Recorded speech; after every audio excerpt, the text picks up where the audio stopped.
క్రీస్తునందు ఈరోజు ఆరాధనకి కూడి వచ్చిన మిమ్మల్ని అందరినీ తండ్రైన దేవుని పేరిట ఈ ఆరాధనకి ఆహ్వానించుకుంటూ దేవునికి స్తోత్రాలు తెలియజేస్తూ ఉన్నాను. పిల్లల ఈ రోజున మనం నేర్చుకోబోతున్నటువంటి ప్రాముఖ్యమైన అంశం ఏంటంటే పరిశుద్ధాత్ముడు అల్లరికి కారకుడా అనే విషయాన్ని నేను మీకు వివరించేదానికి సిద్ధపడి ఉన్నాను. పరిశుద్ధాత్ముడు అల్లరికి కారకుడా అనే విషయాన్ని మనం తెలుసుకుందాం. గత వారంలో పరిశుద్ధాత్ముడు ఎవరు అనే అంశాన్ని మీరు విన్నారు.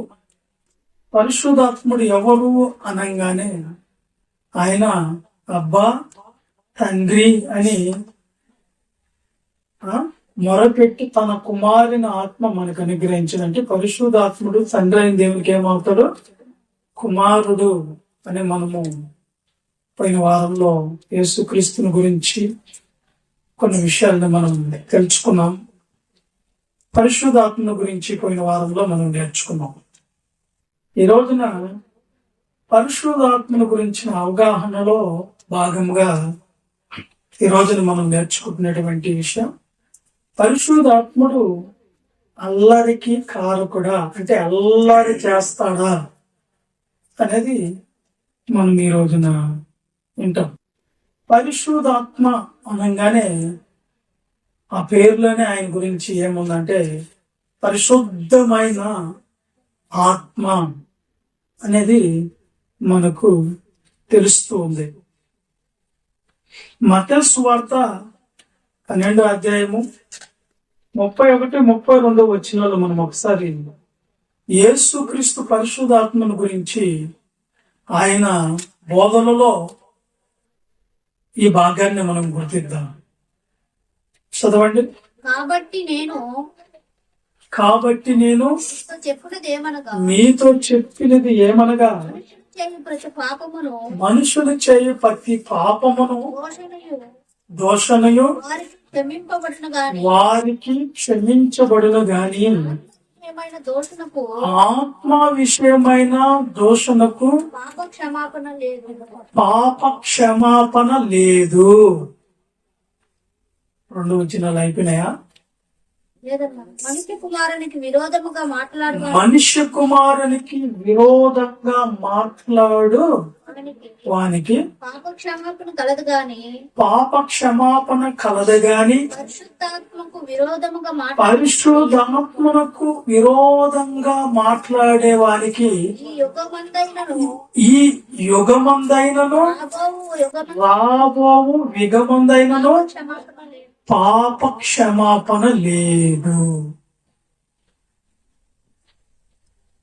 పరిశుద్ధాత్మ గురించి యేసుక్రీస్తు బోధిస్తున్నటువంటి మాట ఏంటంటే యేసుక్రీస్తుని గురించి దూషించిన తిట్టిన ఆయన్ని ఏమన్నా మనిషి కుమారునికి విరోధంగా మీరు నడిచినా పాపం చేసినా క్షమాపణ ఉందంట. కానీ పరిశుద్ధాత్మునికి విరోధంగా మాట్లాడినా, విరోధంగా నడుచుకున్నా, విరోధంగా ప్రవర్తించినా, విరోధంగా ఉన్నా ఈ యుగమందే కాదు రాబో యుగమందు కూడా వారికి క్షమాపణ లేదు. ఇక్కడ 2 రకాల పాపాల గురించి చెప్తూ ఉన్నాడు. ఏంటి ఆ పాపాలంటే మొదటిది క్షమించబడు పాపాలు, రెండోది క్షమాపణే లేని పాపాలు. అంటే మరణకారమైన పాపం కలదు, మరణకారం కాని పాపం కూడా కలదు. అంటే మరణానికి అప్పచెప్పేటువంటి పాపాలు ఉన్నాయి, అది 2వ మరణం కావచ్చు. మరణకారం కాని పాపాలు ఉన్నాయి, అంటే క్షమించబడేవి, క్షమించరానివి. 2 రకాల పాపాలని ఇక్కడ యేసుక్రీస్తు చెప్తూ యేసుక్రీస్తుకి విరోధంగా మీరు ఏం మాట్లాడినా, ఎలా ప్రవర్తించినా, యేసుక్రీస్తుకి విరోధంగా మీరు ఏ విధంగా మీరు నడిచినా వాటికి ఏముందంట? క్షమాపణ ఉంది. కానీ యేసుక్రీస్తుకి విరోధంగా మీరు నడిచిన క్షమాపణ ఉంది. కానీ పరిశోధాత్మని మాత్రం ఆయన గురించి జాగ్రత్తగా మాట్లాడాలి, ఆయన గురించి జాగ్రత్తగా ఉండాలి, ఆయన గురించి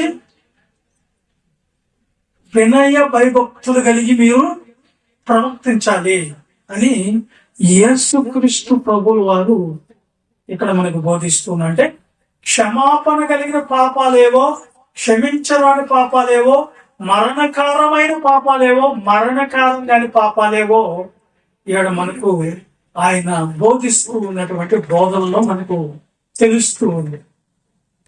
మనకు బాగా అర్థమయ్యేదానికి మందులకి లొంగే రోగాలు ఉంటాయి, మందులకి లొంగని రోగాలు ఉంటాయి. మనకు బాగా తెలుసు. జ్వరం వచ్చింది అనుకోండి, అది మందులకి లొంగతాదా లేదా? పోతాదా లేదా? మందులకి పోతాదా? పోదా? ఉన్నారు ఇక్కడే, ఎక్కడన్నా జరుగుతున్నారు. అర్థమైందా?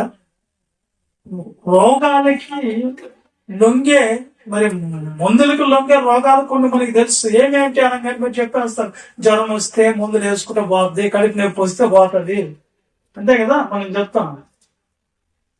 తలనొప్పి వస్తే పోతుంది మందు వేసుకుంటే, జెండా పంపు పోసుకుంటే పోతుంది. అలా అర్థమైందా? పెయిన్ వచ్చింది అనుకోండి, నొప్పులు వచ్చినట్టు ఒళ్ళు నొప్పులు టాబ్లెట్ వేసుకుంటే తగ్గిపోతుంది.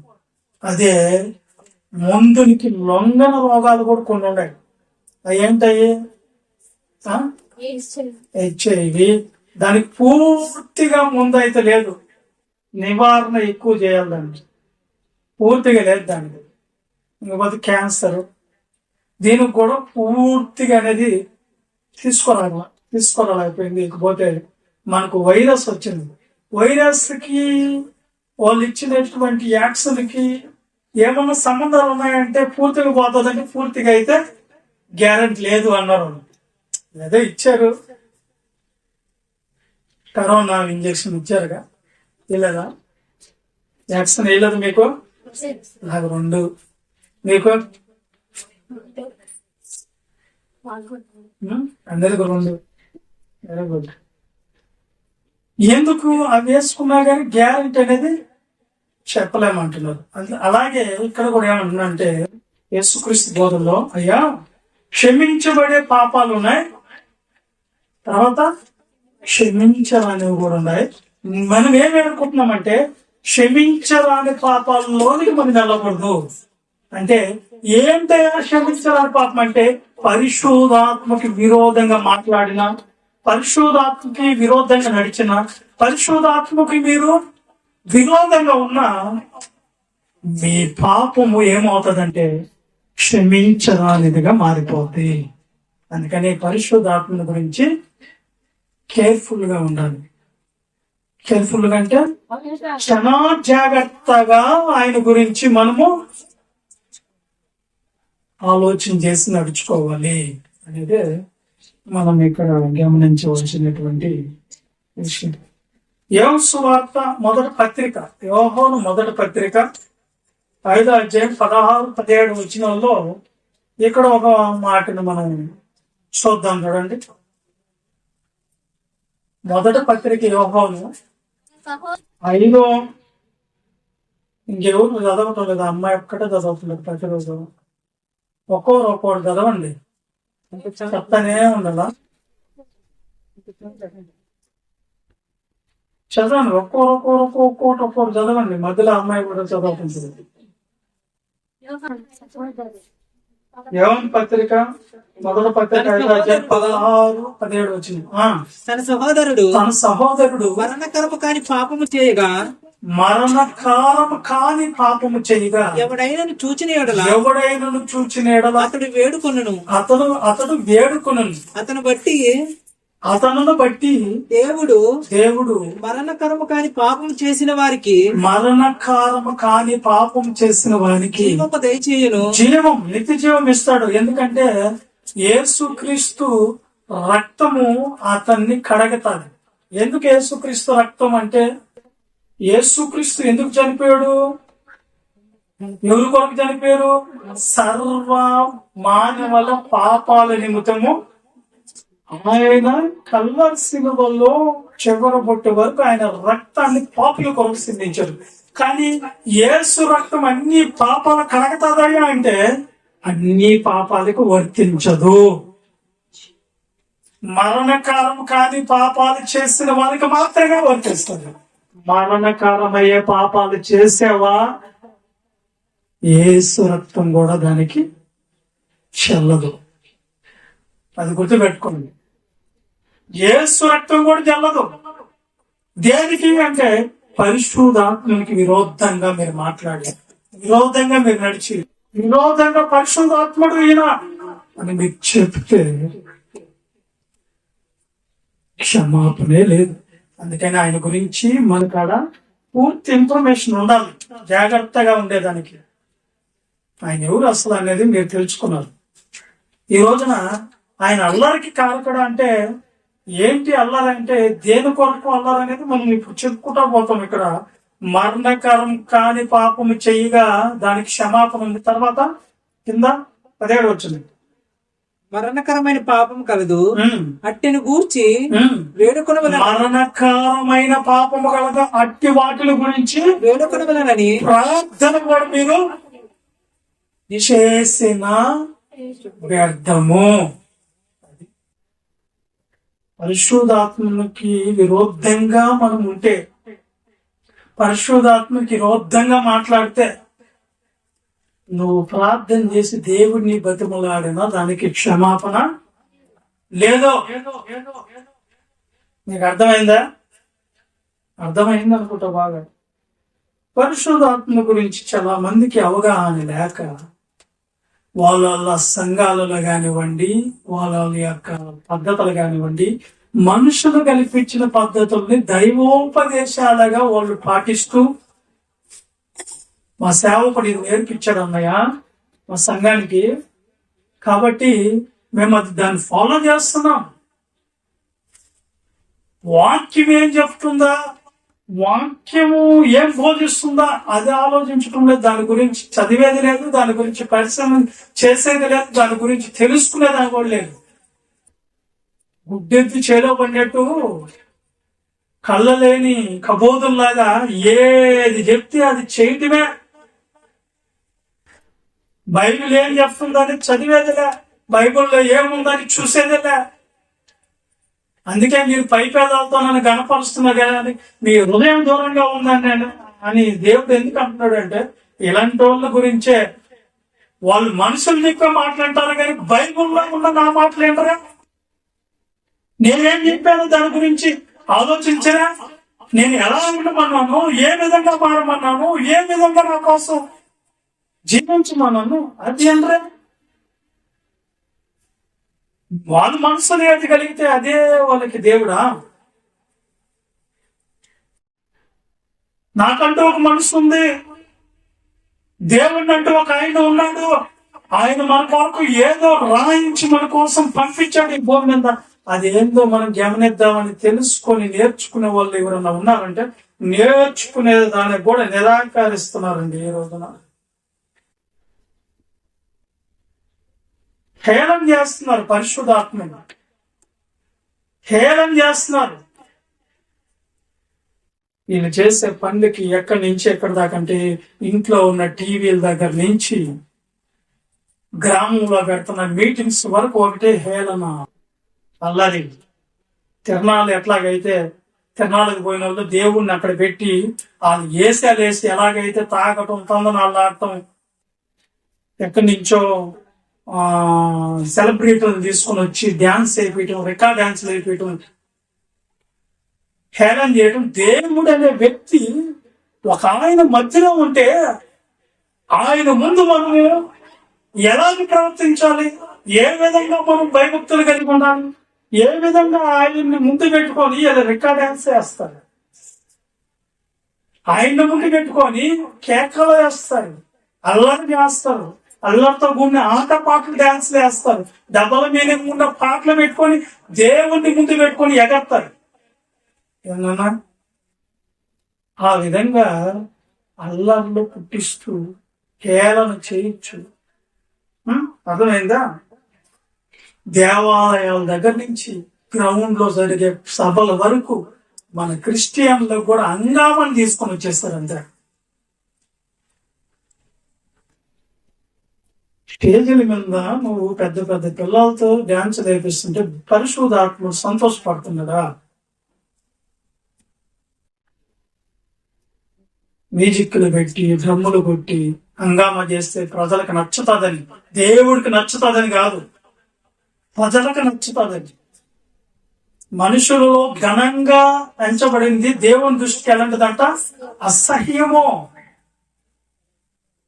నువ్వు చేసే కార్యాలు దేవుడికి నచ్చుతున్నాయా అని మీరు ఆలోచన చేయాలి. ఏనన్నా అర్థమవుతుందా మీకు? అందుకని మనం అన్నిట్లో జాగ్రత్తగానే ఉంటాం కదా. ఆహారం తినేటప్పుడు ఎంత జాగ్రత్తగా దాన్ని మనము వండుకుంటాము, ఏది తినాలని జాగ్రత్త పడతాం, ఏది పడితే అది తినం కదా. ఏనన్నా ఇంతనా? ఏది పడితే అది తినం కదా. బట్టలు కొనేటప్పుడు నువ్వు ఎంత జాగ్రత్తగా ఉంటావు? ఏదో ఒకటి కొనుక్కొని వచ్చేస్తావా? కళ్ళ ముందు ఎంత పెద్ద కుప్ప పోసి అది నచ్చకపోతే వచ్చేస్తావా? నచ్చింది దొరికిందా కొంటావు నువ్వు బట్టలు. ఆ షాపు కాబట్టి ఇంకో షాపు మార్చేస్తావు. అంతేనా? లాటు కొనేటప్పుడు జాగ్రత్త పడతావు, గేదెను కొనేటప్పుడు జాగ్రత్త పడతావు. ఇన్ని జాగ్రత్తలు ఉన్నటువంటి మనకు పరిశుద్ధాత్మను గురించిన అవగాహన జాగ్రత్త ఎక్కడ ఉందా? ఉందా లేదా? ఉందా లేదా? ఉందా లేదా? లేదా? అందుకే ఈ పరిశుద్ధాత్ముడు ఎలాంటి ఒకసారి హెబ్రీయులకు రాసిన పత్రిక 10వ అధ్యాయం 29వ వచనాన్ని ఒకసారి చూద్దాం. ఆయనకి గాన కొంచెం మీరు విరుద్ధంగా ప్రవర్తించారో జరిగే నష్టం అంతా ఇంత ఉండదు. చూడండి. ఇట్లుండగా దేవుని కుమారుని పాదములతో తొక్కి తాను పరిశుద్ధపరచబడుటకు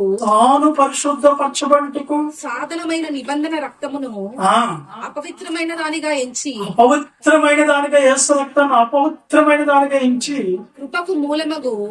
కృపకు మూలమగు ఆత్మను తిరస్కరించిన వాడు ఎంత ఎక్కువైనా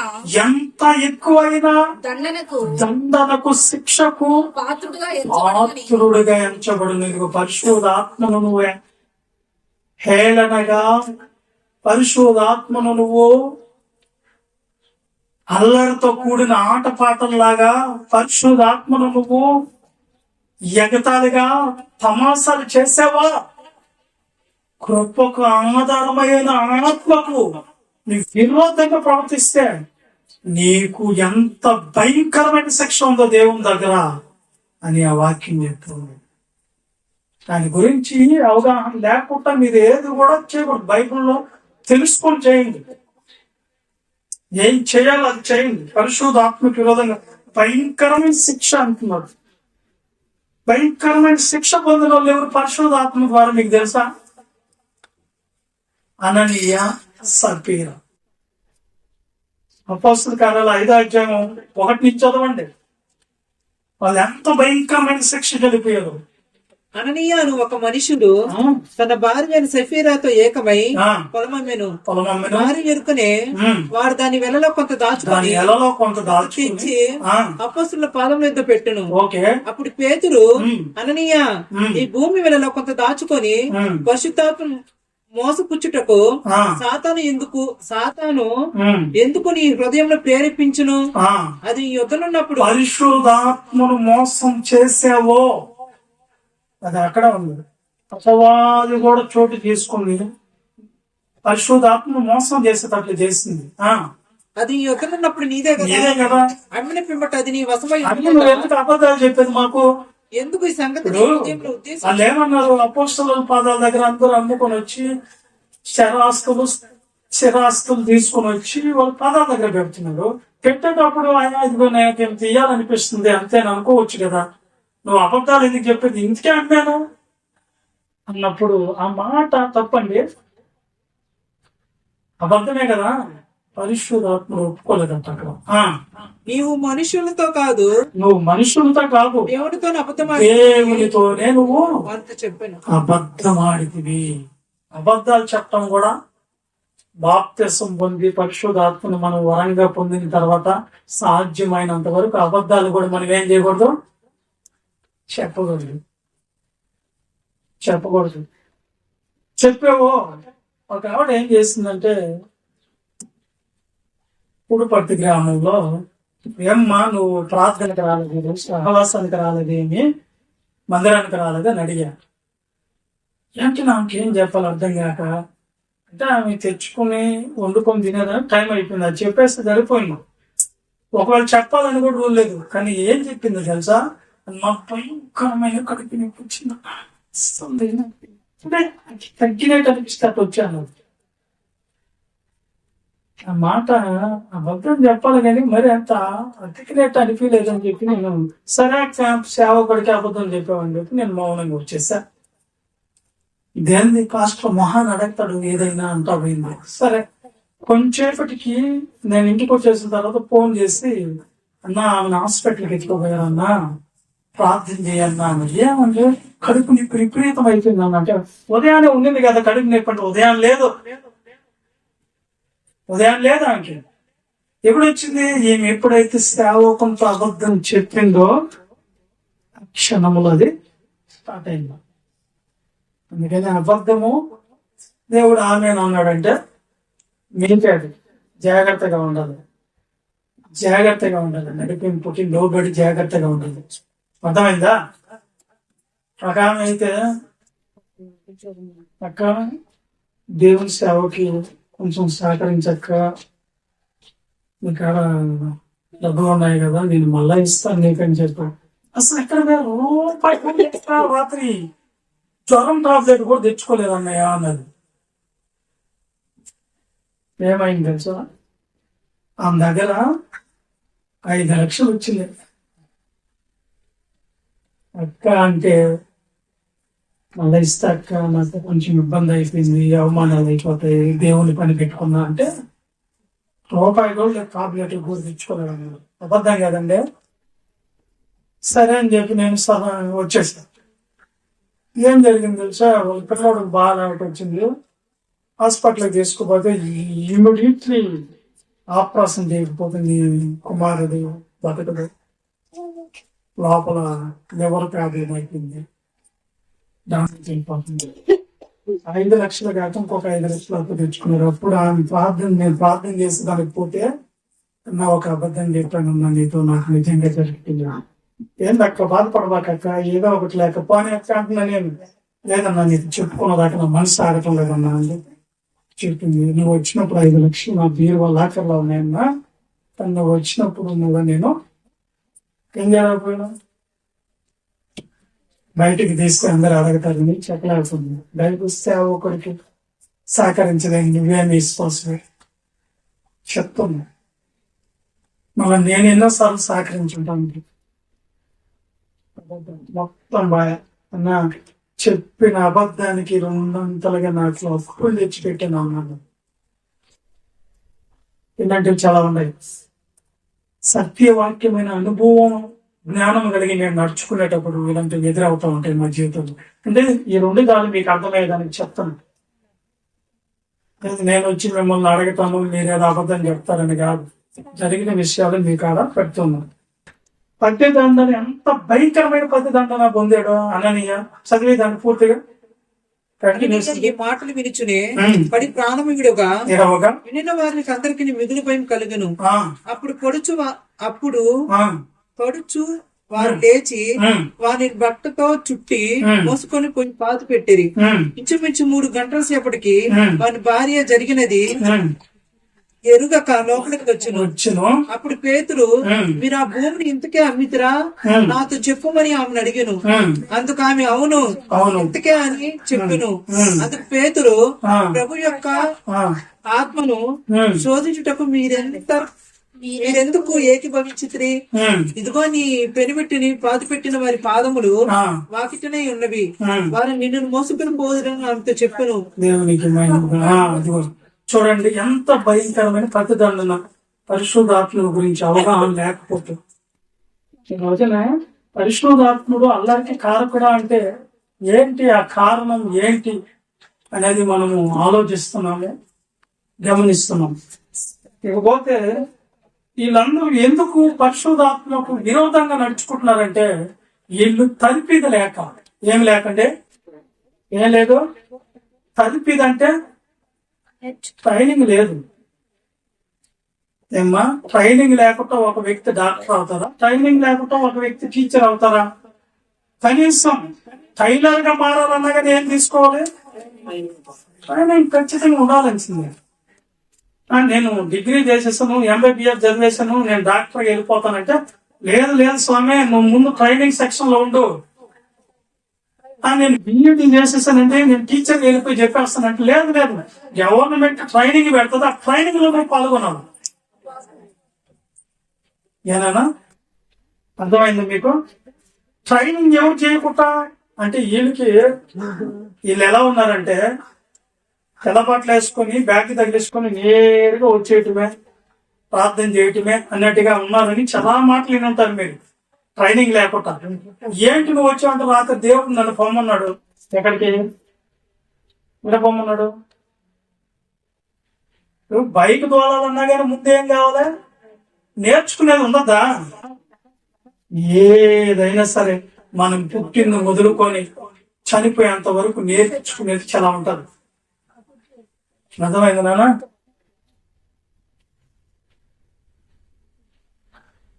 అర్థమైందా? Very good. ఇప్పుడు యేసుక్రీస్తు ఎవరు? మాకు ఇప్పుడున్న బోధకులు మాకు ట్రైనింగ్ అవసరం లేదు, మాకు తలిపిది ఎందుకు అవసరం అంటున్నారు చాలా మంది. ఏంటి, యేసుక్రీస్తు ఎంత గొప్ప బోధకుడు అండి? బోధకుడే కాదండి, బోధకుడే ఎక్కడ నేర్చుకుని వచ్చాడంట? యోహాను సువార్త 8వ అధ్యాయంలో 26వ వచనం. యోహాను సువార్త 8వ అధ్యాయం 26వ వచనంలో యేసుక్రీస్తు తలిపిది పొందొచ్చాడు. మిమ్మల్ని గురించి చెప్పు, మిమ్మల్ని గురించి చెప్పుటకు, తీర్పు తీర్చుటకు సంగతులు నాకు కలవు గాని, నాకు అనేక సంగతులు కలవు గాని, నన్ను పంపిన వాడు సత్యవంతుడు, నేను ఆయన యొద్ద వినిన సంగతులే లోకమునకు బోధించు. ఎక్కడున్నాడంట? తండ్రి దగ్గర ఆయనే నేర్చుకొని వచ్చాడు. ఇప్పుడు బోధకులకు అవసరం లేదా? పని పరిశోధాత్ముడు కూడా నేర్చుకున్నాడా? లేదా ఆయన అంతటా ఏమన్నా చెప్తానంటే ఆయన గురించి కూడా అదే యోహాను సువార్త 16వ అధ్యాయం 13వ వచనం చదవండి. వాళ్ళిద్దరు ఏం చెప్తున్నారు? ఏంటంటే, అయితే ఆయన అనగా సత్యస్వరూపైన ఆత్మ వచ్చినప్పుడు మిమ్మల్ని సర్వసత్యంలోకి నడిపిస్తాడు. ఆయన తనంతట తానే ఏమీ బోధించుడు. పరిశుద్ధాత్ముడు కూడా. కొంతమంది అంటారు, ఇప్పుడే పరిశుద్ధాత్మ నాకు బయలుపరిచేశాడు. ఏం బయలుపరిచాడు నీకు? ఈయన సొంత మాటలు సంఘానికి బోధించడు. పరిశుద్ధాత్ముడు ఎలా ఉన్నాడంట? తనంతట తను ఏది సంగమా, ఇప్పుడే పరిశుద్ధాత్మ నాలోకి వచ్చి, అక్క నీ దగ్గర 10,000 కట్టుందంట ఈ మన్నాడు అని చెప్తారు కొంతమంది ఏం చెప్తారు, మీరు ఈ దారి ఇటు పెట్టకూడదని పరిశుద్ధాత్ముడు చెప్తుందని నాకంట. వాస్తువులు చెప్తున్నారు పాస్టర్లు, ఈ మంచం ఇక్కడ ఉండకూడదు, ఈ బీరువా ఇక్కడ ఉండకూడదు. ఏంటి వాస్తులు? మరి ఇంటికేనా, ఒంటికి కూడా అవసరమా? నాకు ఒళ్ళు బాగాలేకుండా వస్తుంది అంటే ఈ ముక్కు తీసి ఇంకో దగ్గర అతికించుకొని చెప్పొచ్చు కదా, ఈ కాలు తీసి చేయి తీసి ఆడని అతికించుకొని చెప్పొచ్చు కదా. ఒంటికి ఎందుకు పెట్టలేదు? ఒళ్ళు బాగలేనప్పుడు ఇల్లు బాగలేదని ఇటు బాధలు గుట్టిస్తున్నది. మరి ఒళ్ళు బాగలేకపోతే ఏం చేయాలి? ఒళ్ళు కూడా మారవాలి కదా, అది కుదరదు కాబట్టి చెప్పాలి. పరిశుద్ధాత్ముడు కూడా ఎలాంటాడంటే తనంతట తాను ఏది చెప్పడు. ఇప్పుడే నాకు పరిశుద్ధాత్ముడు బయలుపరచడు అంటారు కొంతమంది. సరిగ్గా ఇది లేని వాళ్ళు తనంతట తానే ఏమీ బోధింపక వాటిని వినను. ఆయన కూడా ఎక్కడో నేర్చుకొని వచ్చాడు. ఆయన కూడా ఎవరు? పరిశుద్ధాత్ముడు తండ్రి అయిన దేవుడు. ఏటిని వినను వాటినే బోధించి సంభవింపబో సంగతులను మాత్రమే మీకు తెలియజేస్తారు. పరిశుద్ధాత్ముడు కూడా వాక్యాన్ని దాటిపోవటం లేదు. యేసుక్రీస్తు ప్రభు కూడా వాక్యాన్ని దాటిపోవటం లేదు. మనోళ్ళు అయితే వాక్యాన్ని దాటి వెళ్ళిపోతారు. వాక్యం ఒకటి చెప్తుంటే వీళ్ళు ఒకటి చేస్తారు. అక్కడ వాక్యం ఒకటి చెప్తుంటే వీళ్ళు ఇంకొక విధంగా ప్రవర్తిస్తూ ఉంటారు. వీళ్ళు నేర్చుకోరు. పరిశుద్ధాత్ముడు ఎవరు? అల్లరికి కారకుడా అంటే ఆయన ఎలాంటోడో ఒకసారి మనము దేవుని గురించి, దేవుడు పంపించినటువంటి కుమారుడు పరిశుద్ధాత్ముడు గురించి కూడా మనం ఒకసారి చూస్తే, కొరింథీయులకు రాసినటువంటి ఐఎంపీది ఇంపార్టెంట్ అయినటువంటి రెఫరెన్స్ 1 కొరింథీ పత్రిక 14:33 ఒకసారి చదవదాం. త్వరగా చదవండి ఫాస్ట్. అలాగే పరిశుద్ధుల సంఘములన్నిటిలో ఏందంట అక్క ఏడనాల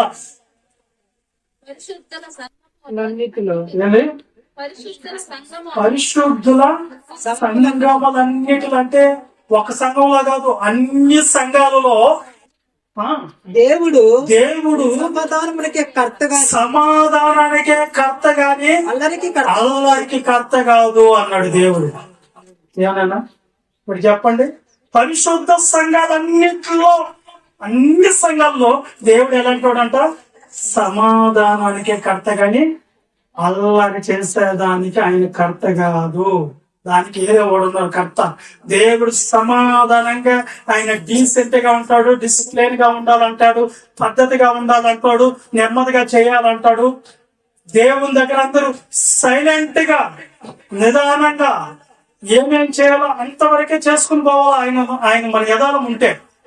ఒక కలెక్టర్ గారు వచ్చినప్పుడు ఎట్టబడితే అలా ప్రవర్తిస్తే ఆయనకి ఎలా ఉంటదండి? అరే ఆయన తోలు ఓడి తీసి కూర్చోబెట్టండి రాడు అంటాడు మర్యాదగా. ఒక ఎస్వీ వచ్చిన ఆయన దగ్గర మనం ఎట్టబడితే అట్లాగా అరవటం, కేకలేయటము అట్లా ఉండకూడదు, అల్లం చేయకూడదు. అర్థమైందా? దేవుడు సమాధానానికే కర్త గాని అల్లరికి కర్త కాదు. దేవుడు ఎలాంటోడయ్యా అంటే సమాధానకర్త. ఈ రోజున పరిశుద్ధాత్ముడు కూడా సమాధానానికి కర్త, అల్లరి కాదు. అల్లరి చేసేదానికి ఆయన ఒప్పుకోడు. ఈ రోజుల్లో పరిశుద్ధాత్మ వస్తుంది డమ్ము కొట్టి మ్యూజిక్లు పెట్టి ఇంకా ఎంత సౌండ్ పెంచి అల్లరితో మీరు ఆడండి, ఎగరండి అని చెప్పేసి సంఘాలని అల్లర్లేక నడిపించేస్తున్నారు చాలా మంది.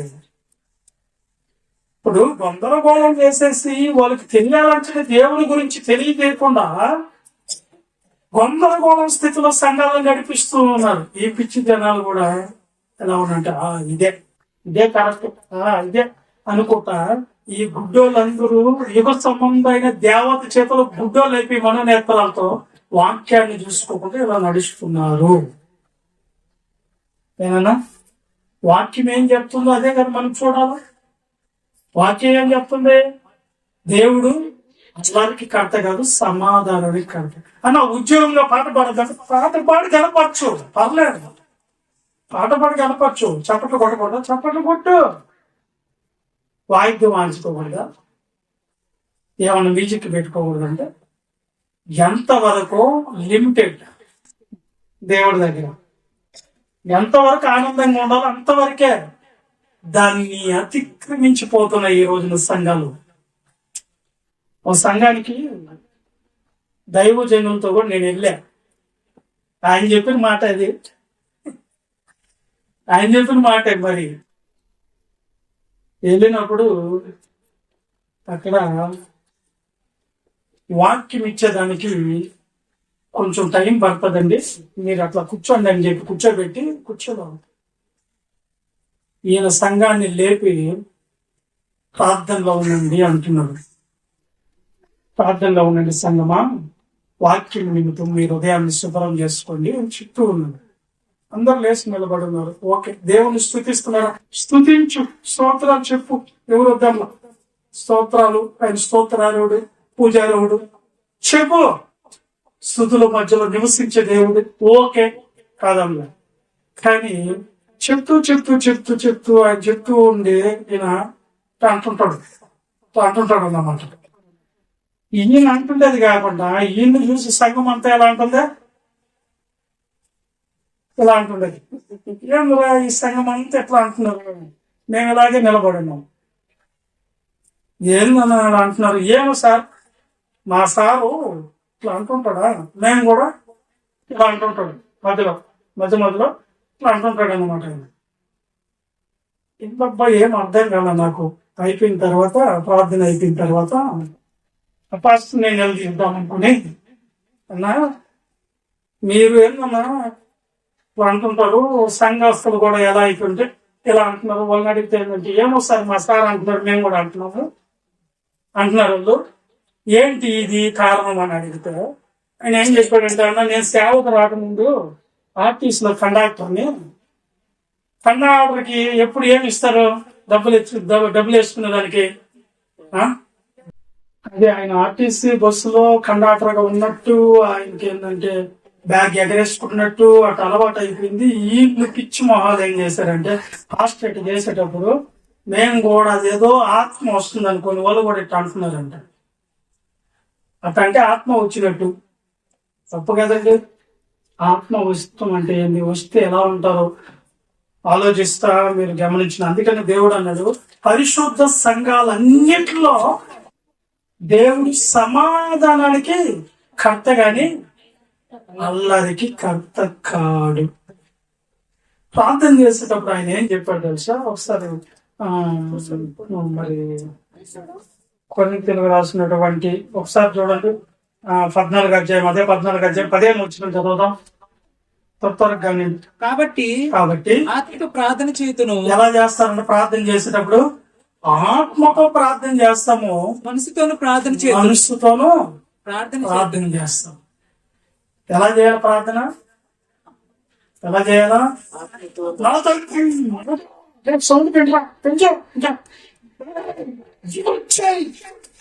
దేవుణ్ణి పిలిచదు. ఏం ప్రధాన మంత్రిని ఎలా పిలవగలుగుతాం మనమా? కలెక్టర్ని ఏ కలెక్టర్ మనోళ్ళు మైక్ లో పిలిచేటప్పుడు మేము అరవలేక తోండి పెట్టాను.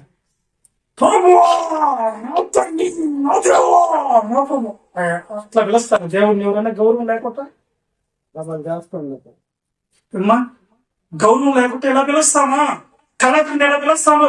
ఏ కలెక్టర్ అని పిలుస్తా. ఆయన వచ్చినప్పుడు ఏ ఎస్ఐ అంటావా? అయిపోయిందా? ఏమని రైట్ చూస్తా ఉన్నాను దాన్ని అంటారా? ఎవరన్నా ఎలా పిలుస్తారా గౌరవం లేకుండా? చెప్పండి. ఇలా దేవుని పిలుస్తామా ప్రార్థనలో? ఇలా పిలవలేం కదా. గౌరవంగా మాట్లాడతాం. కలెక్టర్తో అయ్యా సార్ అని మాట్లాడినప్పుడు లోకాలను కల్పించినటువంటి దేవుడితో ఎలా మాట్లాడాలి? ఒక ప్రధానితో మాట్లాడేటప్పుడు, ఒక ముఖ్యమంత్రితో ఎమ్మెల్యేతో మాట్లాడేటప్పుడు, ఒక కలెక్టర్తో మాట్లాడేటప్పుడు, ఒక ఎస్ఐతో కనీసం కానిస్టేబుల్ పోలీసుతో మాట్లాడేటప్పుడు కూడా నువ్వు ఎంత వినయాన్ని చూపిస్తావండి. ఏ డాక్టర్ అంటావా? ఎవరన్నా అంటారు. ఇక్కడ మాత్రం ఏ ప్రభు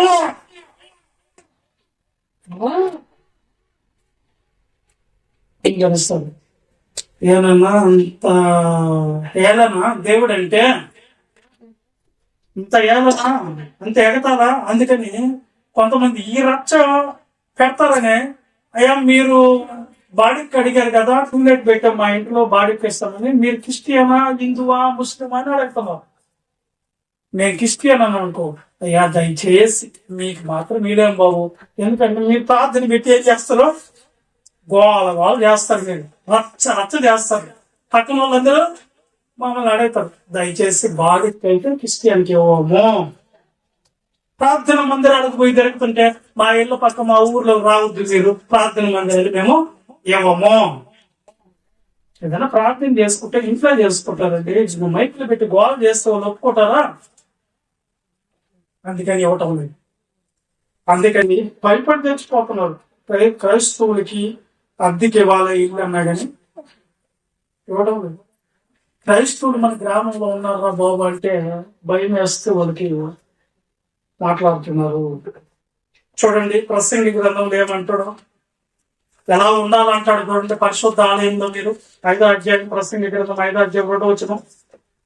ఫస్ట్, నీవు దేవుని సన్నిధిని అనాలోచనగా పలుకుటకు నీ హృదయమును త్వరపడనీయక నీ నోటిని జాగ్రత్త అంటున్నాడు. దేవుని సన్నిధిలో మనం ఎట్టు పడితే అట్లా అరిసేదానికి లేదు, ఎట్ట పడితే అట్లాగా మాట్లాడేదానికి లేదు. కొంతమంది మాట్లాడుకుంటూనే ఉంటారు, చెప్పిన అర్థం కదా వాళ్ళకి. నీ ప్రవక్త అంతటిని జాగ్రత్తగా చూసుకోవాలి పరిశుద్ధ ఆలయంలో అని చెప్తాడు దేవుడు. ఎలా ఉండాలి? హేళనే ఉండకూడదు, నవ్వుకుంటా గిల్లుకుంటా గిచ్చుకుంటా ఈ సరసాలు ఏడు చేయకూడదు. నవ్వుకుంటా దేవుని ప్రార్థన లెక్కలేకుండా దేవుడు తన దృష్టిని మన సంఘం పైన ఉంచుతాడు. ఆయన దేవుడు ఉన్నప్పుడు ఇవన్నీ ఉండకూడదు. మనం వచ్చామా దేవుని కోసం మన మనసుని అప్పచెప్పాము. అనాలోచనగా నువ్వు ఒక్క మాట మాట్లాడినా నువ్వు వచ్చి కూడా వెళ్తున్నాడు దేవుని దగ్గరికి. ఏమంటుంది మళ్ళీ ఒకసారి రిపీట్ చేయండి దాన్ని. నీవు దేవుని సన్నిధిని అనాలోచనగా పలుకుటకు నీ హృదయమును త్వరపడనీయక నీ నోటిని కాచుకో. నోటికి జాగ్రత్త ఉంది. అందుకని పిల్లలు చదివేటప్పుడు ముందు చదువు చెప్పరు టీచర్లు. ఏం చెప్తారు? డిసిప్లిన్ ముఖ్యమని నోటి మీద వేసి ఎవ్వరు మాట్లాడబాకండి అని చెప్తారు. ఎందుకంటే క్రమశిక్షణ ముఖ్యం. క్రమం కావాలి, పద్ధతి కావాలి దేవుడికి. మన ఎదాలను ఎట్టుబడితే అటు మాట్లాడుతుంటే పక్కింటి వాళ్ళు మాట్లాడుతూ వీళ్ళకి పద్ధతి లేదు, పాడు లేదు, సంస్కారం తెలియదు అని మనం అనుకుంటుంటే దేవుడు మన గురించి ఏమనుకుంటుంటాడు మనం ఎట్టుబడితే అట్టుంటే. అందుకని నీ నోటిని జాగ్రత్తగా కాచుకో. ఎట్టబడితే అటు పిలవకూడదు దేవుడిని, మర్యాదగా పిలవాలి, మర్యాదగా ప్రార్థన చేయాలి. నువ్వు పాటలు పాడమన్నప్పుడు పాటలు పాడాలి, ప్రార్థన చేయమన్నప్పుడు ప్రార్థనే చేయాలి. అనవసరమైనవి దేవుని సన్నిధిలో చేయకూడదు. డ్యాన్స్ చేయటాలు అస్సలు చేయకూడదు. మా పాస్టర్ నేను చిన్నపిల్లని అని చెప్పి పరిశుధాత్మని ఎగిరి పడిపోతున్న ఆడవాళ్ళకి బట్టలన్నీ ఎగాదిగాలు అయిపోతుంటే, ఎగాదిగాలు ఎందుకు చెప్తున్నా అంటే మీకు తెలియదు కాబట్టి, నన్ను పోయి అవన్నీ సర్దం అని చెప్పారు. నేను చిన్నపిల్లని అప్పటికి ఏం చేస్తున్నారో అర్థం కాకుండా దేవుడు పడేస్తారా మిమ్మల్ని? పరిశుద్ధాత్ముడు వచ్చినప్పుడు ఎలా ఉన్నారో మీకు చాలా విషయాలు తెలియాలి. ఇప్పుడు ఒకసారి చూడండి, మత్తయి సువార్త 12:18 నుంచి 20 వచనం దాకా చదవండి. యేసు క్రీస్తుకి పరిశుద్ధాత్మ ఇచ్చాడంట దేవుడు. ఆయన ఎలాగా అంటే మనందరికి మాదిరి ఏంది? ఎవరు మాదిరి అంటే యేసు క్రీస్తు ప్రభు. క్రీస్తుని పోలి మనం నడుచుకోవాలి. ఆయన అడిగి జాడల్లో అన్నప్పుడు ఆయన ఎలాగే నడిచాడు చూడండి. పరిశుద్ధాత్మ వచ్చినప్పుడు ఇదిగో ఈయన సేవకుడు, ఈయనను నేను ఏర్పరచుకుంటున్నాను. ఇదిగో యేసు క్రీస్తు నేను ఏర్పరచుకున్నాను. ఈయన నా ప్రాణమునకు ఇష్టడైన నా ప్రియుడు. ఈయన నా ప్రాణమునకు ఇష్టడైన నా ప్రియుడు. ఈయన మీద నా ఆత్మ ఉంచుదను. ఎవరి మీద అంటే యేసు క్రీస్తు మీద నా ఆత్మ, పరిశుద్ధాత్మ ఉంచుదను. ఈయన అన్ని జనులకు న్యాయ నిధిని ప్రచురించు చేయును. ఈయన అన్ని జనులకు న్యాయ విధిని ప్రచురింప చేయును. ఈయన జగడమాడడు, కేకలు నేను ఎలాంటోడంట యేసు క్రీస్తు జగడమాడడు, కేకల వేయడు. వీధులలో ఈయన శబ్దం ఎవరికి వినబడదు. వీధులలో ఈయన శబ్దం ఎవరికి వినబడదు. కేవలం దేవుని మాటలు బోధిస్తాడు ఆయన. ఆయనలో ఆత్మ వచ్చినప్పుడు యేసు క్రీస్తుని మాదిరిగా తీసుకున్నాం. నాయకుడు అనే వాడిని అనుసరించడం మనకు పరిపాటి కదా. ఆయన యేసుక్రీస్తు మన నాయకుడు అయినప్పుడు ఆయన అడుగు జాడతో మనం నడిచేటప్పుడు ఆయన జగడం ఆడాడా, కేకలు వేసాడా? ఆయన వీధులలో ఆయన శబ్దం వినిపించిందా? వినపడలేదు. గందరగోళంగా. ఒకసారి నేను మీకు చెప్తూనే ఉంటా, ఒక ప్రార్థనకి వెళ్తే ఇద్దరికి వాక్యాలు ఇచ్చారు. ఫస్ట్ ఒక అతనికి వాక్యం ఇచ్చాడు, టైం ఉంటే నువ్వు చెప్దువులే అన్నయ్య అని నాకు ఇచ్చారు. ఆయనకు ఒక 15 నిమిషాలు, నాకు ఒక 15 నిమిషాలు ఇచ్చారు. ఆయన ఆది కాండం నుంచి ప్రకటన గ్రంథం దాకా ఆ రెఫరెన్స్ ఈ రెఫరెన్స్ ఏం చెప్తున్నాడో నాకే అర్థం కాల. సంగతులకి ఏం అర్థమైంది తెలియదు. కొట్ట చప్పట్లు అంటాడు, చెప్పు అని అంటాడు, బెంచులు ధనధన దాడతాడు. ఎందు నాకైతే ఆయన చెప్పిన మాటలు ఒక్కటైపు బుర్రలేక లేదు. ఏం జరిగిందంటే తర్వాత నాకు ఇచ్చారు. నేను సైలెంట్గా లేచి 4 మంచి మాటలు నిదానంగా చెప్పి కూర్చున్నా. అయిపోయిన తర్వాత సంఘస్థులందరూ నా దగ్గరకు వచ్చేయమన్నారు. తెలుసా అన్నా, ఆయన ఏందో అరిసి చెప్పాడు కానీ ఒక్క ముక్క మాకు అర్థం కాల. నువ్వు 4 మాటలు చెప్పినా గుర్తుండిపోయేటట్లుగా చెప్పావన్నయ్య అన్నాడు. ఏది కావాలి ఇప్పుడు దేవుడికి? మీలోకి నేను ఎలాగైనా వాక్యాన్ని ప్రవేశపెట్టాలంటే 4 మాటలు, చల్లటి మాటలు మీ హృదయాల్లోకి పంపించాలి. అంతేకాని తొందరగాలంగా వచ్చినది ఈ వచ్చినది ఇది అర్థం కాకుండా బుర్ర పాడైపోద్ది. అసలు ఫాస్ట్ ఏం చెప్పాడు నాకే అర్థం కాల అన్నట్టుగా అయిపోకూడదు. ఒక కోడలు ఒక అత్త ఉన్నారంట. ఆ రోజు ఆదివారం వచ్చినప్పుడు అత్త అన్నదంట, అమ్మ చేపలు తెచ్చారు కానీ నా వల్ల కాదు కూర్చు దాన్ని మరి కూర చేసేదానికి, నువ్వు వండు, నీ బదులు నేను పోతా చర్చికి అని చెప్పి అత్త వచ్చింది. అత్త వచ్చేమన్నా ఏంటదా ఏందో ఆ గుంజుట అనుకుంటుంది మధ్యలో ఆ నోరు తెరిచి నిద్రపోతుంది. పాస్టర్ ఏమన్నా అన్నారు అనుకో, అలిగేస్తుంది, వెళ్ళిపోద్ది. ఈయనేం అనకూడదు. ఇంకా ఆమెనేం అనకుండా నీకు సందా కూడా అని చెప్తే బెదిరిస్తాడు పాస్టర్. సరే ఎందుకులే అని చెప్పేసి ఈయన అదంతా ఆ పాక అంటే ఎలాంటి పాక అంటే మొత్తం చెదులు పట్టిపోయింది పైన. ఈయన ఏం చేస్తాడు, మధ్యలో అనేది అన్నప్పుడల్లా ఆ దుమ్ము అంతా ఆమె నోట్లో పడేది. ఏం నువ్వు తుప్పు అని లేస్తున్నట్టే ఏం చేయమంటావు, దుమ్ము పడుతుందే అని అనమాట. ఇట్లా జరిగింది. ప్రార్థన ముగించుకున్నారు. సరే కోడలు ఎదురు చూస్తుందంట. అత్తమ్మ వెళ్ళింది, పాస్టర్ ఏం చెప్తాడో నాకు చెప్తాముంది అని చెప్పి ఆమె ఎదురు చూసి, అత్తమ్మ ఏం చెప్పాడు పాస్టర్? భలే పెళ్ళండి ఈ రోజా ఏం చెప్పాడంటే నేను అసలు జీవితంలో అంటే వాక్యం అన్నదంట. ఎందుకు చెప్తున్నా మీకు అవగాహనకే, జీవితంలో వెళ్ళదు. ఏం చెప్తామ్మా అంత బాగుంది వాక్యం, ఏం చెప్పాడు చెప్పొస్తామా ఏమి అంత దుమ్మేనా చర్చిలో? ఏమి చర్చిలో దుమ్మేంది అంటే ఆయన అన్నీ పట్టడం అన్నీ అంటాం, నా నోట్లో దుమ్ము పట్టడం. ఇది మీద జరిగిందా? అది బాగా చెప్తామంటే అన్నదంట. ఏం అర్థమైంది? అందుకే మనం వినేటప్పుడు మనం ఎందుకు వచ్చామంటే దేవుని గురించి తెలుసుకునే దానికి, బైబిల్లో ఏం రాస్తారో నేర్చుకునే దానికి వచ్చినప్పుడు మనం 4 మాటలు మంచిగా నేర్చుకుని వెళ్ళాలి. ఇది పలాంటి పరిశుద్ధాత్మ అంటే ఏంది, యేసుక్రీస్తు అంటే ఏంది, తండ్రి దేవుడు అంటే ఏంది, సంఘం అంటే ఏంది, ఆరాధన అంటే ఏంది, కానుకలు అంటే ఏంది, బలారాధన పరమార్థం ఏంది, ఇలాగ 4 మాటలు నేర్చుకొని బైబిల్లో దేవుడు ఏం రాపించాడో ఆ విధంగా మనం ప్రవర్తించేదానికి పోవాలి. కానీ ఎట్ట పడితే అట్ట దానికి అడ్డువాపు లేకుండా పోకూడదు. అందుకని యేసుక్రీస్తు ప్రభు మాదిరి ఏమన్నంటే ఆయనకి ఆత్మ వచ్చినప్పుడు ఆయన జగడం ఆడలేదు, కేకలు వేయలేదు, వీధుల్లో ఆయన శబ్దమే వినబడలేదు. వచ్చాడు, చెప్పాడు, వెళ్ళిపోయాడు. ఇంకా మీకు అర్థమయ్యేదానికి ఇంకా చెప్తా. ఆయన ఎలా బోధించాడు మీకు తెలుసు. మత్తయి సువార్త 5వ అధ్యాయంలో ఆత్మ విషయంలో దీనులైన అయితే చదవబడలేదు. ఆయన తర్వాత ఎవరు వచ్చారు? ఆయన శిష్యులు వచ్చారు. శిష్యులు కేకలేశారు. అపోస్తులలో ఎక్కడైనా ఉందా? పరిశుద్ధాత్మ వచ్చినప్పుడు కేక వేశారని ఏమనుందా? అల్లం చేశారని ఏమనుందా? ఏ చదవండి. అపోస్తల కార్యాలు 2వ అధ్యాయం 1 నుంచి 4 వచ్చినప్పుడు చూడండి. అపోస్తల కార్యాలు 2వ అధ్యాయం వాళ్ళకి పరిశుద్ధాత్మ వచ్చింది ఫస్ట్ టైం. పెంతెకోస్తు పండుగ దినం వచ్చినప్పుడు పరిశుద్ధాత్మ ఎప్పుడు వచ్చాడంటే పెంతెకోస్తు అనే పండుగ ఉంటది కదా వాళ్ళది. ఆ పండుగ రోజున వీళ్ళు ఏం చేస్తున్నారు, 40 మంది మేడ మీద ఎక్కి మరి 130 మందా 15 వచనంలో చూడండి ఎంతమంది ఉన్నారా? 15 వచనంలో మీరు ఊహించినట్టు మీరు మొత్తం కాదు ప్రొద్దు గురించి ఎంత?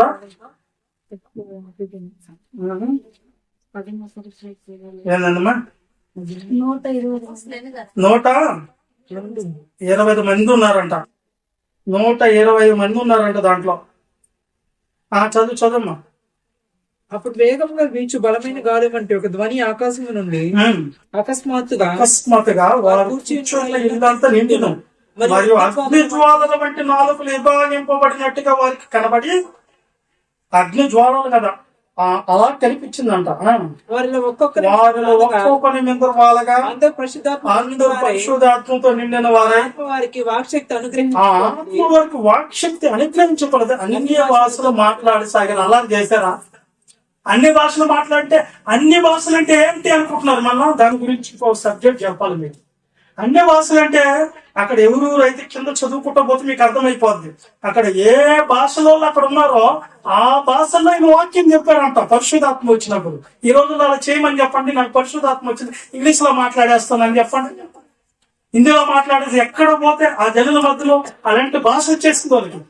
కానీ అలా చేశారు, అక్కడ కేకలేసారా? అపోస్తులు పరిశుద్ధాత్మ వచ్చినప్పుడు వాళ్ళు వాక్యాన్ని ప్రకటించారు. అంతేగాని కేకలేదా, అరవండి, చప్పట్లు కొట్టండి, హల్లెలూయా హల్లెలూయా గట్టిగా అరవండి, ఎనగొట్టలేదు, గొంతులు పోవాలా, అరిసి గొంతు కూడా పోతుంది. చూసారా? పరిశుద్ధాత్మ అల్లరికి కారకుడు కాదు. వాళ్ళు అల్లరి చేయలేడు, వాక్యాన్ని ప్రకటించారు. అక్కడ మీరు చదువుకోపోయేదానికి టైం లేదు. చదివితే అక్కడ ఎవరు ఉన్నారు, గుంపులు జనాలు వివిధ భాషలో ఉన్నారంట. అన్ని భాషలు అంటే ఇతర భాషలు అని అర్థం. ఇతర భాషలు అంటే ఎవరెవరు ఉన్నారు తెలుసా? అక్కడ నేను చూడండి, 9వ వచనం చదవండి. ఎవరెవరు ఉన్నారు అక్కడ? పార్థీయులు,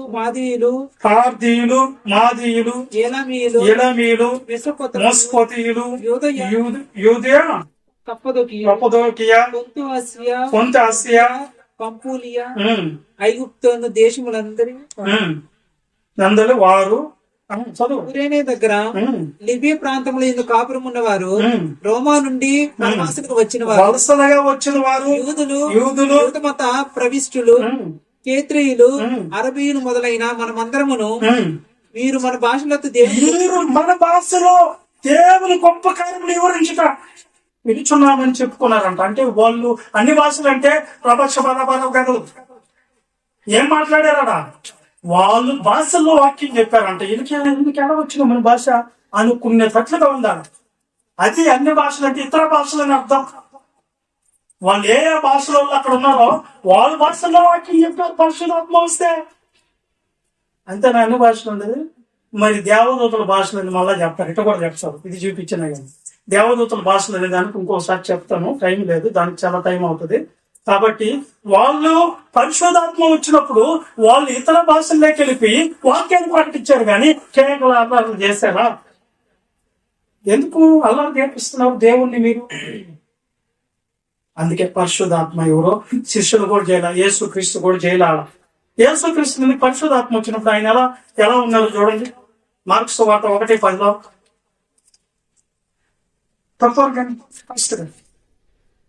వెంటనే అది గమనిస్తున్నారా?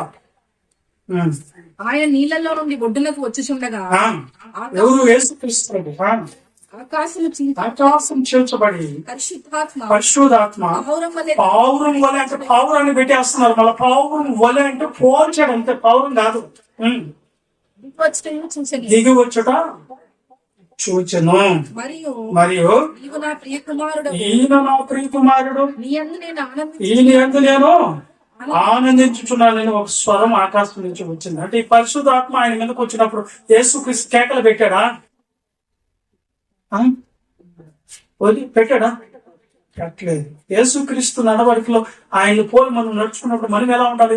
పరిశుద్ధాత్మ దిగి వస్తూ ఉంటుందా? ఒకసారి వచ్చి బాప్తిసం పొందినప్పుడు మనం పరిశుద్ధాత్మ మనలో ఉంటాడు, బలపరుస్తాడు. బలం అనేది వేరు. నువ్వు ప్రార్థన చేసుకుంటూ బలపడతావు, పరిశుద్ధాత్మ నిన్ను ఆదరిస్తాడు, ఆదరణకర్త కాబట్టి. అది వేరు. తర్వాత వచ్చి కేకలు వేసారు వాళ్ళు, అంటే కేకలు వేయలేదు. ఆ అల్లరి ఎక్కడి నుంచి వచ్చిందో ఒకసారి, ఏ జ్ఞానం ఉండో వాళ్ళు అల్లరి చేస్తారో. యాకోబు పత్రిక 3:15-16 వచనాలు చూడండి. 2 రకాలైన జ్ఞానాల గురించి చెప్తారు అక్కడ. ఫస్ట్ త్వరగా ఏలైనగా మత్సరమును వివాదమును ఎక్కడ ఉండునో అక్కడ అల్లరియు ప్రతి నీచి కార్యము ఉండును. అది చూడండి, ప్రకృతి సంబంధమైన జ్ఞానము ఎక్కడైతే ఉంటుందో, ఈ లోక సంబంధమైన వాళ్ళు దీని గురించి ఆలోచించి మనుషులకు ఇష్టమైనవి ఏదన్నా ఉంటే దాన్ని వాళ్ళకి అనుకూలంగా చేసి ఆ మనుషుల్ని వీళ్ళ వైపు తిప్పుకునే దానికి ప్లాన్ చేసి, ప్రకృతి సంబంధమైన వాళ్ళు ఆ పైన కొంచెం ముందు నుంచి చదువు, ప్రకృతి సంబంధమైన జ్ఞానం కలదాన్ని దగ్గర నుంచి. ఈ జ్ఞానము పైనుండి దిగి వచ్చింది కాక భూ సంబంధమైనది, ప్రకృతి సంబంధమైనది, దెయ్యముల జ్ఞానం వంటిది.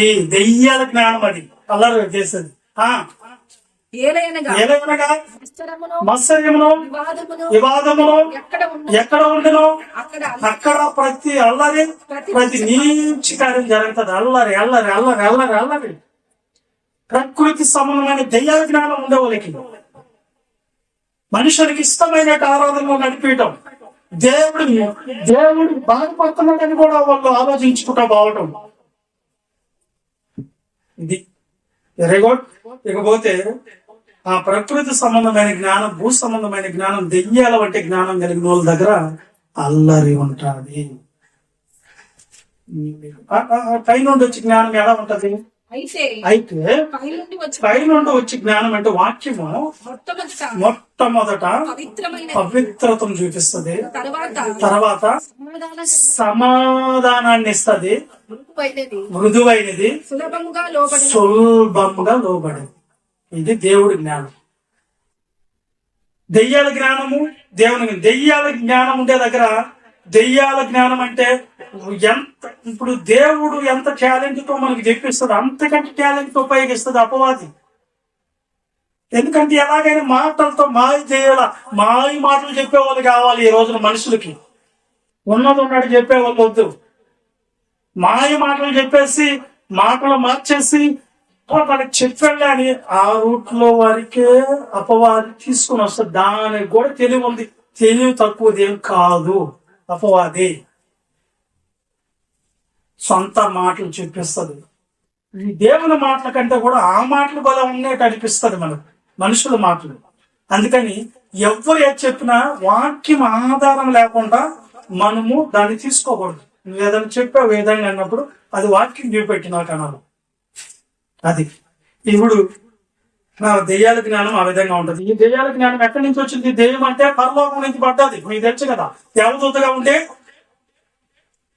సర్వలోకాన్ని మోసపరచదనియో అపవాదనియో సాతానని వాడు పేరు పెట్టబడనో వాడు మీ ఎద్దకు దిగి వచ్చున్నాడు. ఎవరిని మింగుదమా అని వాడు పనేది. ఎలాగైనా సరే వీళ్ళని ట్రాప్ తప్పించాలి. వాక్యం ఒకటి చెప్తుంటే వాక్యం లాగా ఉండాలి కానీ అది వాక్యంగా ఉండదు, కల్పన కథలు. అరే నువ్వు ఎందుకు వచ్చావురా ప్రార్థన కంటే నవ్వుకుని జోకులు బలి చెప్తారని అందుకే ఇక్కడికి వస్తున్నాను అన్నాడు. అప్పుడు ఇప్పుడు కాదు, నేను అక్కడ ప్రార్థన చేసాడు, నువ్వు చెప్పే మాటలు బలి అనిపించినాయి అన్న. అప్పుడు మనకు వాక్యం వస్తాయి కదా బైబిల్. రానప్పుడు చెప్పి చాలా బాగున్నాయంట, ఇప్పుడు రానా నేర్చుకుంటూ అంటే ఇప్పుడు నేను రానానన్యా నువ్వంతా ఏ విధంగా చెప్పేస్తున్నావా అని. ఏ విధంగా బైబిల్ చూసుకో, నేనేం చెప్తున్నాను బైబిల్లో ఉందో లేదో చూసుకో. నాకంత వద్దనయ్యా, మా ఆడికి బలిస్తున్నాం. ఎందుకు బలిస్తున్నావు వాడికంటే అక్కడ బల్లే వాక్యం చెప్తాను. ఏంద్రా వాక్యం అంటే జోకుల కోసమా మనం పోయేదే, నిజం అదే. అందుకే కల్పన కథలు చెప్పే రోజులు అంటే జనాలు కూడా దురదృష్టములు కలిగిన వారుగా ఉండి వాళ్ళ బోధనలో పడిపోతాయి. రైట్. ఇకపోతే ఈ దేవుని సన్నిధిలో మనం ఎలా రెండు రకం చూసుకున్నాం. హబక్కూకు గ్రంథం 2:20 జపన్య గ్రంథం 1:7, జకర్యా గ్రంథం 2:13. ఈ 3 ముగ్గురు ఒక్కొక్కటి. హబక్కూకు గ్రంథంలో 2:20 ఒక్కొక్క చదవండి. జపన్య గ్రంథంలో 1 మీ 1:7 చదవండి. జకర్యా గ్రంథంలో 2:13 చదవండి. అయితే యెహోవా తన పరిశుద్ధాలయములో తన పరిశుద్ధ ఆలయంలో ఉన్నాడు. ఆయన సన్నిధిని లోకమంతయు మౌనంగా ఉండాలి. తర్వాత నెక్స్ట్ జఫన్యా 1:7 ఆ పక్కనే ఉంటది. ప్రభు అయిన యెహోవా దినము సమీపమాయను. సిద్ధపరిచి తాను పిలిచిన వారిని ఆయన ప్రతిష్ఠించి ఉన్నాడు. యెహోవా సన్నిధిని మౌనంగా నుండు. జకర్యా గ్రంథం 2:13 యెహోవా సకల జనులారా, యెహోవా తన పరిశుద్ధమైన నివాసం విడిచి వచ్చుచున్నాడు. ఆయన సన్నిధిని మౌనులై ఉండు. ఆయన సన్నిధిలో మౌనంగా ఉండాలి. ఏమి ఎక్కడ చెప్పినా కానీ మీరు జాగ్రత్తగా ఉండాలి, మౌనంగా ఉండాలి అని చెప్తుంటే అల్లారు చేయమన్నాడా దేవుడు? అక్కడ లేదు కదా, మౌనంగా ఉండాలి. రైట్. ఇంకా పోతే కేకలు వేసే దేవుడు, అల్లారు చేపించే దేవుడు అంటే లోకస్వార్త 4:41 చూడండి. కేకలు ఎవరు నేర్పించారో మీకు అర్థమవుతుంది. కేకలు ఏమని? అరవమని, అరుపులు, కేకలు. అంతేకాక లోకస్వార్త 4:41. అంతేకాక దెయ్యములు దేవుని కుమారుడు అని కేకలు వేసి దేవుని కుమారుడు నువ్వని కేకలు వేసే అంటారు. వదిలిపోయాను. ఎవరి దగ్గర కేకలు కనిపించేది? దెయ్యాలు ఉంటాయి. దెయ్యాలు వేయాల కేకలు, దుష్ట ఆత్మది. అదే 34 35 4వ అధ్యాయంలో లోకస్వార్త. వాడు నజరేయుడైన యేసు మాతో మీకేమి మమ్మల్ని నశింపజేయవచ్చువా? నీవెవడవో నేను ఎరుగుదును, నీవు దేవుని పరిశుద్ధుడు అని బిగ్గరగా కేకలు వేసిన. ఆ సమాధుల్లో ఉన్నటువంటి దెయ్యాలు ఉన్నాడు. అక్కడికి వచ్చినప్పుడు వాడు సేనా దెయ్యాలు పట్టినాడు. మాతో ఏం పని నీకు? నువ్వెవరు మాకు తెలుసు, నువ్వు దేవునికి పరిశుద్ధుడివే కాబట్టి అని కేకలు వేసేయంట. కేకలు వేసేది ఎవరు పనిది? దెయ్యాలు పని. అదే మార్క్స్ వార్త 5:5 చూడండి. ఫస్ట్ వాడు ఎల్లప్పుడూ రాత్రి పగళ్ళు సమాధులలోను కొండలలోను కేకలు వేయచ్చు తన్ను తాను రాళ్లతో గాయపరచుకుని. ఎవరు కేకలు వేసేది? దెయ్యాలు పట్టిన వాళ్ళకి కేకలు వచ్చేది. దెయ్యాలు పట్టిన వాళ్ళకి కేకలు వేసేది, ఎట్ట పడితే అట్ట చేసేది, రాళ్లతో కొట్టుకునేది, పిచ్చి పిచ్చి చేస్తారు. ఏం చేయాలో తెలియక. అర్థమైందా? తర్వాత వచ్చి అపోస్తల కార్యం 2:38 మనకి తెలుసు కదా. పాప క్షమాపణ నిమిత్తము దేవుడు ఏం చేస్తాడు? పొందిన సమాధి చేయబడి తిరిగి 3వ దినం లేపబడిన. అది కాదు, 2:38 మీరు మార్పు పొంది పాప క్షమాపణ నిమిత్తం ప్రతి వాడు యేసుక్రీస్తు నామమున బాప్తిస్మం పొందిడి, అప్పుడు మీరు పరిశుద్ధాత్మను వరం పొందుదురు. ఈ వాగ్దానము మీకు మీ పిల్లలకు. వరం అనేది మనకు వచ్చింది అంతే. వరం వస్తే మనం కేకలు వేస్తున్నామా? ఎవరైనా వేస్తారు అక్కడ? మీరు రాగానే కేకలు వేయాలి ఆడ ఉన్నదా? అపోస్తలుల కార్యం 8:6-7 చూడండి ఒకసారి త్వరగానే. జన సమూహములు విని పిలుపు చేసిన సూచక క్రియలను చూచినందున అతను చెప్పిన మాటలు యందు ఏక మనసుతో లక్ష్యం ఉంచగా అనేకులను పట్టిన అపవిత్రాత్మలు పెద్ద కేకలు వేసి వారిని వదిలిపోయాను. కేకలు వేసేది ఎవరు పని? అదే అరుపులు వేసేది ఎవరు? దెయ్యాలు. దేవుడు స్త్రీలని ముసుకేసుకొని శుభ్రంగా ఎలా ఉండమన్నాడు? ప్రశాంతంగా వాక్యం చూడండి అన్నాడు. ఇప్పుడు కేకలు వేసి ఆ ముసుగు కూడా ఉంటాం ఎగిరెగిరి పడిపోయి ఆ విధంగా తయారైపోతా ఉంది. అవసరమా? పరిశుద్ధాత్మ సైలెంట్ గా ఉంటే రాడా? ప్రార్థన చేసుకుంటే రాడా? బలపరుస్తాడు. ఎందుకు బలపరచడు? శ్రేష్ఠ చేయకండి. ఇప్పుడు జ్ఞానం ఉండాలి. ఆ జ్ఞానం మరీ ఎక్కువ అయిపోతే పనికొస్తుందా? ఎర్రి జ్ఞానం అంటారు దాన్ని. అదికి విద్య ఎర్రిని కలిసి చేస్తుంది. పిచ్చోళ్ళు అంటారు. ఆ చదువు బాగా ఎక్కువ అయిపోయి వాళ్ళకి ఆ పిచ్చోళ్ళుగా తిరుగుతున్నారు. ఎవరోళ్ళ? ఒక అతను పరిగెత్తా వచ్చి వాచ్లు ఎందుకు ఉంటాయి కానీ చినిగిపోయిన బట్టలన్నీ వేసుకొని పుచ్చకాయలు పడిపోయి ఉంటే పుచ్చకాయలు ఏరుకొని తింటున్నారు. నేను దూరంగా అన్నా. దూరంగా అంటే ఆయన ఏమనమాట, ఆయనకి 100 ఎకరాలు ఉంది, కొడుకులు ఉన్నారు. ఆయన పిచ్చోడు అయిపోయింది. చదివి మెంటలు అయిపోయింది. అధిక విద్య, అధిక ఆలోచనలు, అధిక ఏమంటారు దాన్ని, అతిక్రమించటం. అతిక్రమించే ఆరాధన అంటే ఏందో మనం నేర్చుకున్నాం. తర్వాత వచ్చి కేకలు అయితే దురాత్మలే వస్తాయి. కొరింథీ పత్రిక మొదటి పత్రిక 10:3-5-4-7 వచనాలు దాన్ని చదవండి. 3 అందరూ ఆత్మ సంబంధమైన ఒకే ఆహారమును భుజించిరి, అందరూ ఆత్మ సంబంధమైన ఒకే పానీయమును పానము చేసిరి. ఏలైనగా తమ్మును వెంబడించిన ఆత్మ సంబంధమైన బండలోనిది త్రాగిరి, ఆ బండ క్రీస్తే. అయితే వారిలో ఎక్కువ మంది దేవునికి ఇష్టలుగా ఎందుకు ఇష్టలుగా ఉండలేదు గనుక అరణ్యంలో సంహరింపబడిరి. వారు ఆశించిన ప్రకారము మనము చెడ్డ వాటిని ఆశించకుండానట్లు ఈ సంగతులు మనకు దృష్టాంతములుగా ఉన్నవి. జనులు తినుటకును త్రాగుటకును కూర్చోండి ఆడుకునేసారంట దేవుని ప్రజలు. దేవుడికి ఇష్టమండి. వీళ్ళు బిర్యానీ పెట్టుకుని తిను తాగు డాన్స్ చేయండి అరిగిపోయింది దాకంటే అక్కడ. అవి దేవుడికి నచ్చుతాయా? అట్లా చేశారు ఇశ్రాయేలీయులు, అందుకే సంహరింపబడ్డారు. తర్వాత వచ్చి పరిశుద్ధాత్మ పని ఏందో చూద్దామా? యోహాను సువార్త 14:25-26 చదవండి. ప్రకటన చదివేయండి, ముఖ్య చేస్తున్నా.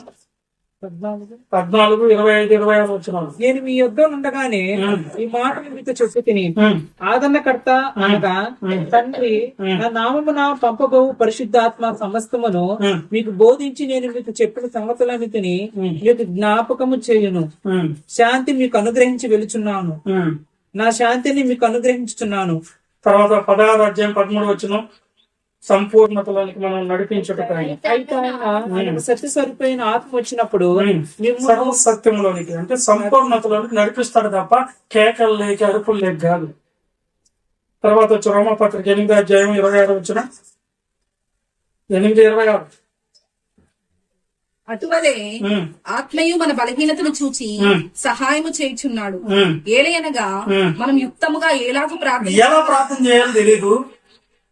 ఉచ్చరింప సఖ్యము కాని మూలుగులతో ఆత్మ తానే మన పక్షంగా జ్ఞాపన చేస్తాడు. ఎలా చేస్తున్నాడు?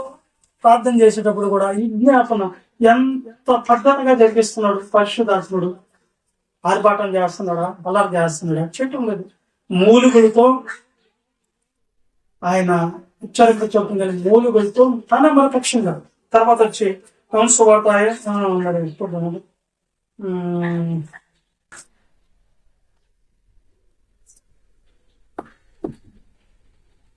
9:13 వచ్చిన ఒకసారి లోపలికి వాడతాం.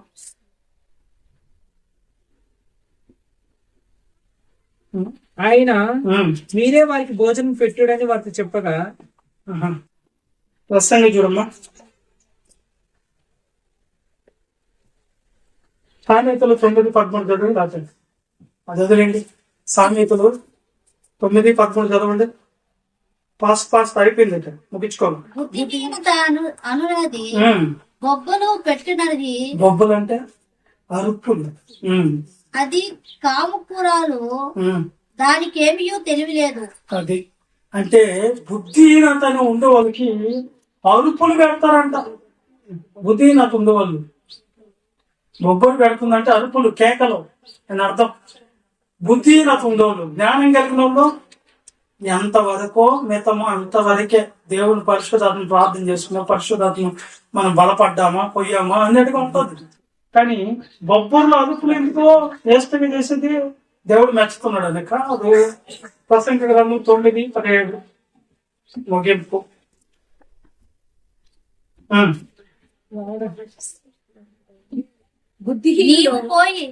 బుద్ధిహీనులలో ఏలువాని కేకల కంటే మెల్లగా వినబడిన జ్ఞానుల మాటలు శ్రేష్టములు. ఏంటంట? బుద్ధిహీనునికి కేకలు పెట్టి వాక్యం చెప్తారు చాలా మంది. ఎందుకంటే అరిసరిసి అరుపులు ఆయన అరుపుతుంటే సౌండ్ బాక్స్ పగిలిపోతానే అంటుంటారు కొంతమంది. ఎందుకయ్యే దేవుడు మెచ్చనివే? ఏమన్నాడు దేవుడు? బుద్ధిహీనుని కేకల కంటే ఏమన్నట్టమ్మా? మెల్లగా వినబడిన నైస్గా చెప్పి జ్ఞానుల మాటలు, 4 మంచి మాటలు చాలు.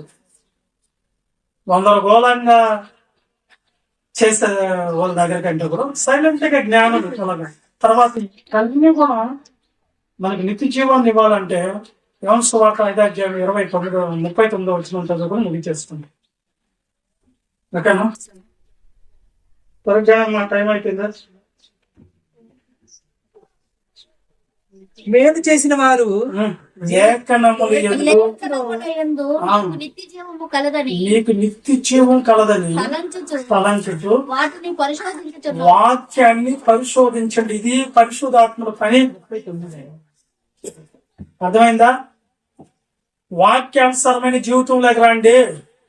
ఇప్పుడు చెప్పండి, పరిశుద్ధాత్ముడు అల్లరికి కారకుడా కాదా? ఎట్లాగా మనం గట్టిగా పాట పాడాలా? గట్టిగా చప్పట్లు కొట్టకూడదా? గట్టిగా ఉద్యోగంగా పాట పాడు, గట్టిగా చప్పట్ల కొట్టు, దేవుణ్ణి గణపరచు. దానికి ఒక మితం ఉంటది అంతే. మితాన్ని మించి పోకూడదు. అది అర్థమైంది అనుకుంటా. ఇంతటితో ఈ వాక్యము ముగించబడ్డది. మీ అందరికి చిన్న ప్రార్థన చేసి ముగించుకున్నాం.